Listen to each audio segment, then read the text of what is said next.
चलिए सोसाइटी में हम एक कदम और आगे बढ़ते हैं।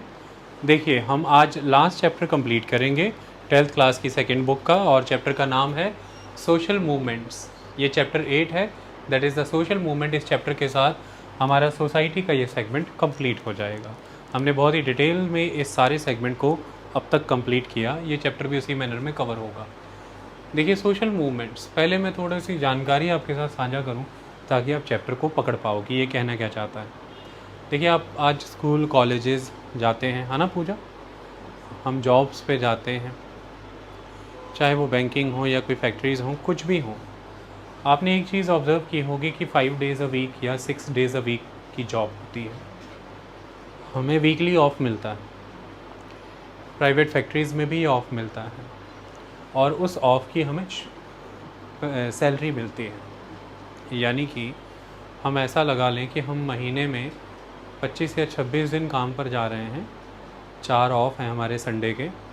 और अगर हम किन्हीं यूनिवर्सिटी कॉलेजेस में हैं या फिर इंश्योरेंस सेक्टर में हैं तो वहाँ सैटरडे संडे ऑफ होता है, तो 2 ऑफ आ जाते हैं हफ्ते के। ये जो normal 6 days a week working में मंथली 4 ऑफ मिल रहे हैं, या 5 डेज़ अ वीक वर्किंग में 8 ऑफ मिल रहे हैं, इनकी भी हमें सैलरी मिलती है। सैलरी कटती नहीं है, सैलरी कंप्लीट मंथ की मिलती है।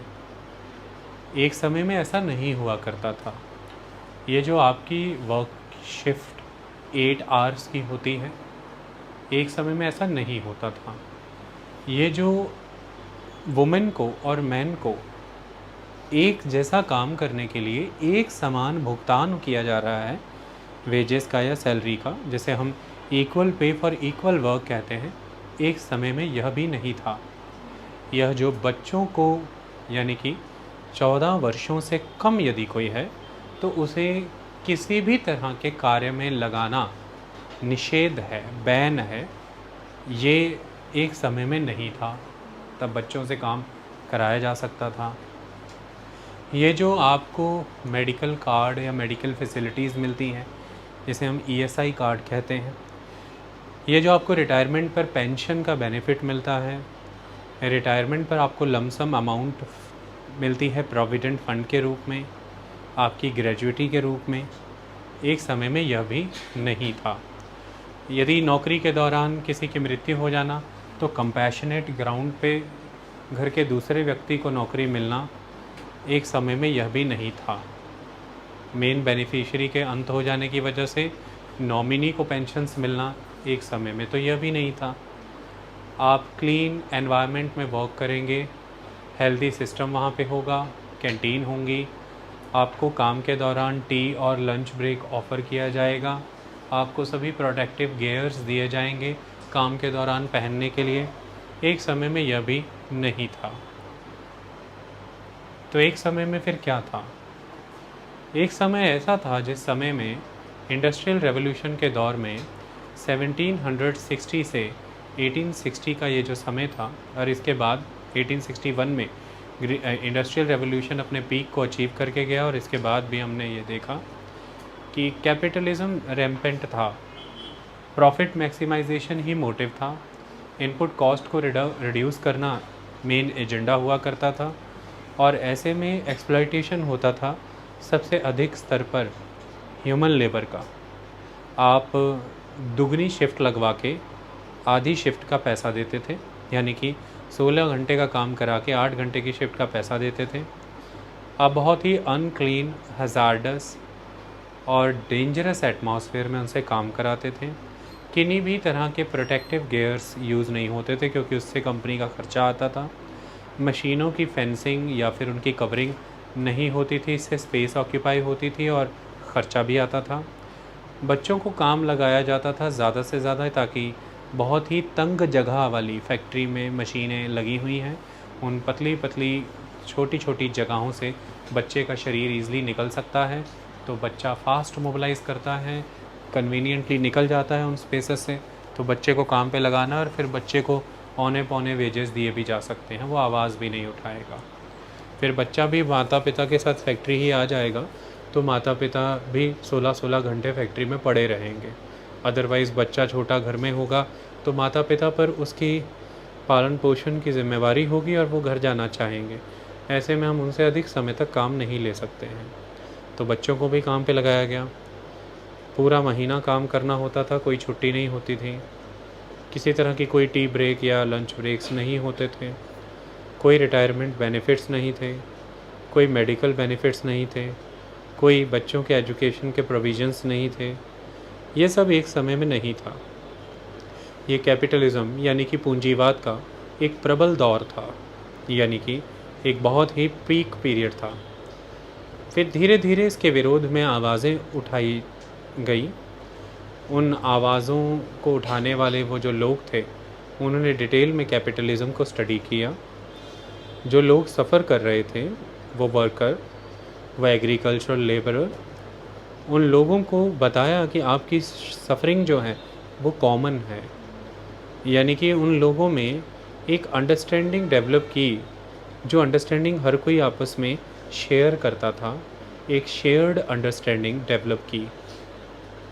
देखिए, कोई व्यक्ति किसी परिस्थिति से सफ़र कर रहा है, वो जानता तो है कि मैं किन कारणों से सफ़र कर रहा हूँ, मेरा सप्रेशन कैसे किया जा रहा है, मेरा एक्सप्लॉइटेशन कैसे किया जा रहा है, वो ये समझ रहा होता है। लेकिन उसकी ये समझ एक कंस्ट्रक्टिव वॉइस बन के उभरे, ऐसा ज़रूरी नहीं होता। उसकी इस अंडरस्टैंडिंग को, उसकी वॉइस बनाना, उसकी इस अंडरस्टैंडिंग को बाकियों की अंडरस्टैंडिंग से जोड़ के एक शेयर्ड अंडरस्टैंडिंग बनाना, उसकी इस सफरिंग को एक आइडियोलॉजी के रूप में विकसित करना कि ऐसा होना नहीं चाहिए।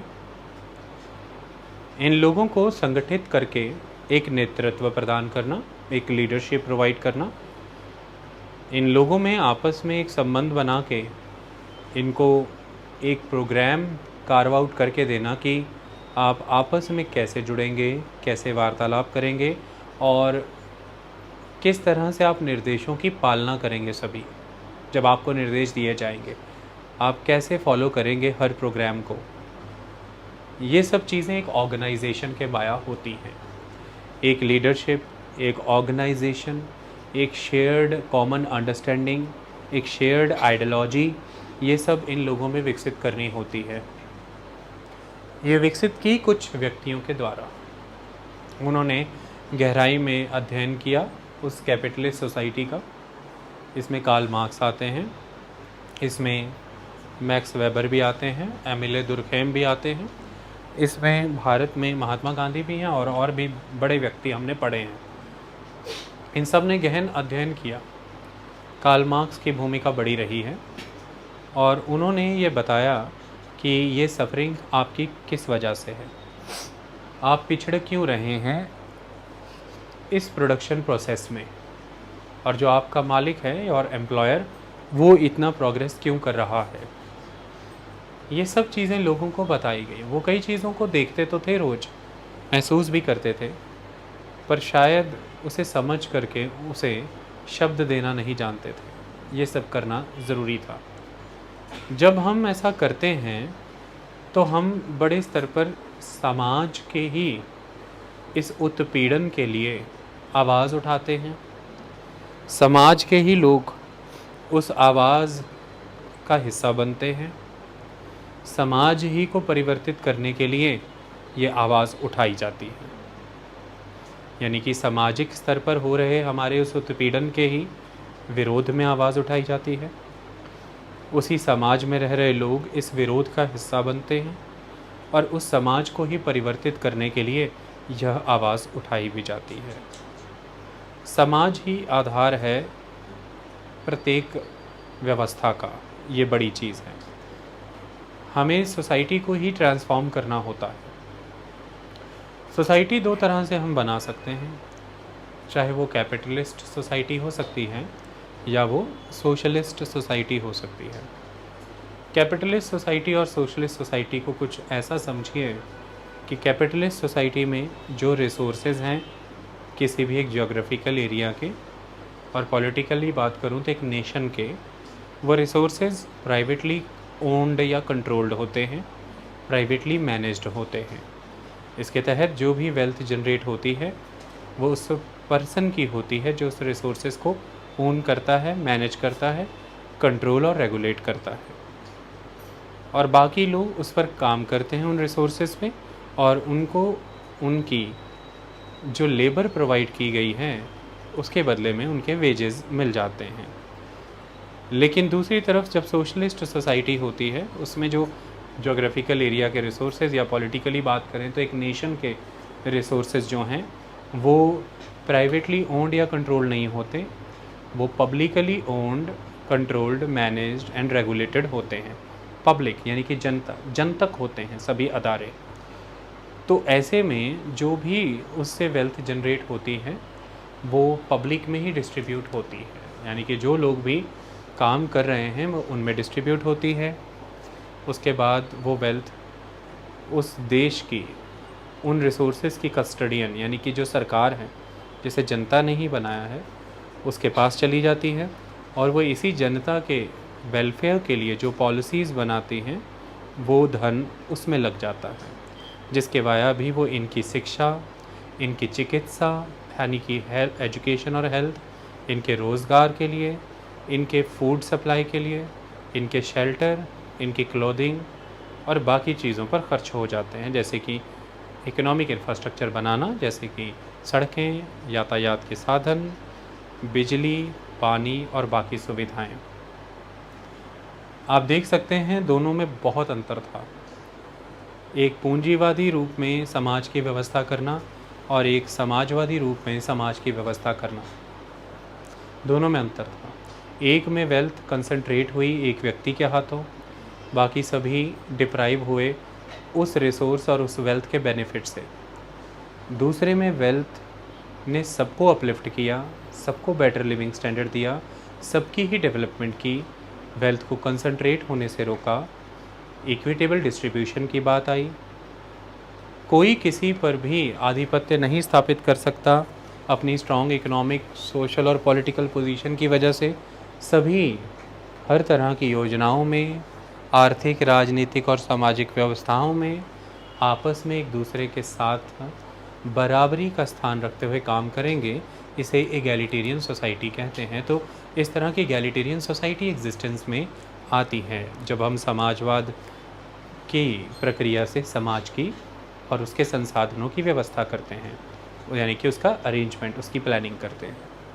तो ऐसे में ये जो परिवर्तन हमें समाज के भीतर लाना है, that transformation from capitalist to socialist, actually ये परिवर्तन लाना तो समाज में ही है ना।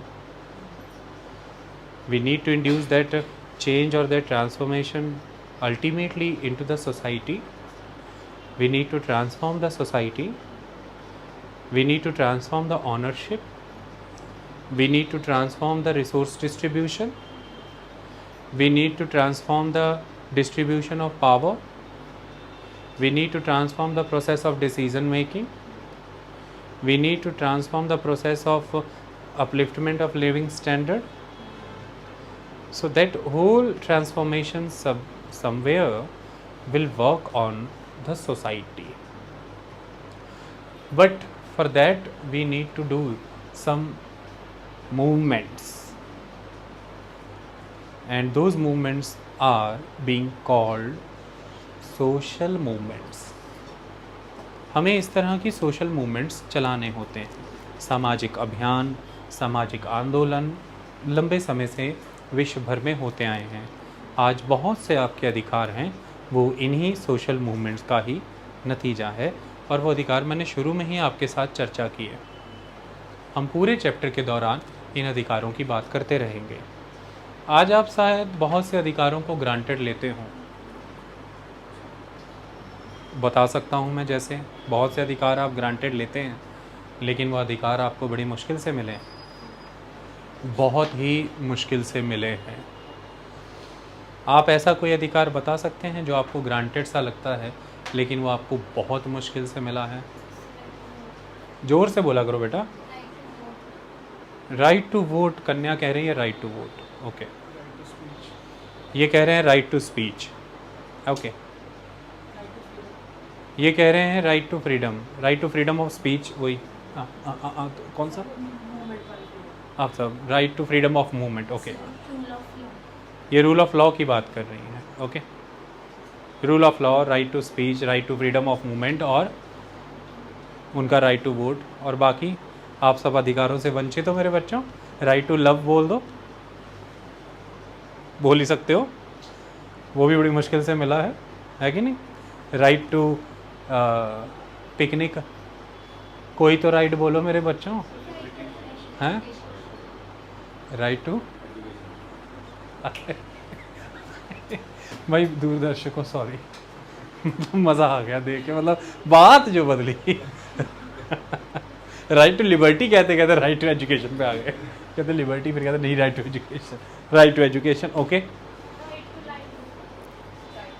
Right to life article 21 value, right to dignified life, good good.